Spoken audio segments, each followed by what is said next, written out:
Crime branch દ્વારા જૂનાગઢના ભેસાણમાં ઘરફોડ કરનાર અને ગુનાહિત ઇતિહાસ ધરાવનાર ઈસમને ઝડપી પાડી અલગ અલગ જિલ્લાના કુલ 7 ઘરફોડી ગુનાનો ભેદ ઉકેલાયો. પોલીસને મળેલી માહિતી મુજબ એક ઈસમ જૂનાગઢ બસ સ્ટેશન પાસે આવેલ સોસાયટીઓમાં બંધ મકાનોની રેકી કરે છે અને તે ભેસાણના કરિયા ગામ થયેલ ચોરીમાં પણ સંડોવાયેલ છે.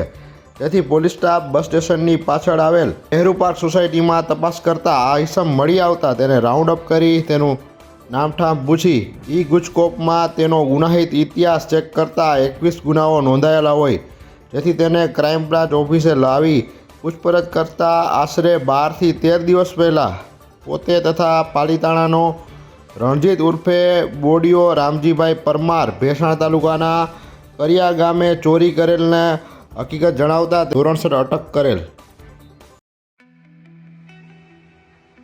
સોના અને ચાંદીના દાગીનાને મહિલાઓનો છે શૃંગાર તો પુરુષો માટે છે માભો. આકર્ષણ ડિઝાઇન અને વિશાળ રેન્જમાં સોના અને ચાંદીના દાગીના તેમજ સ્ટર્લિંગ ચાંદીનાનો સ્પેશિયલ શોરૂમ હવે કેશોદ શહેરમાં. તો દાગીનાની ખરીદી માટે આજે જ મુલાકાત લો એકલવ્ય જ્વેલર્સ સોની બજાર કેશોદ.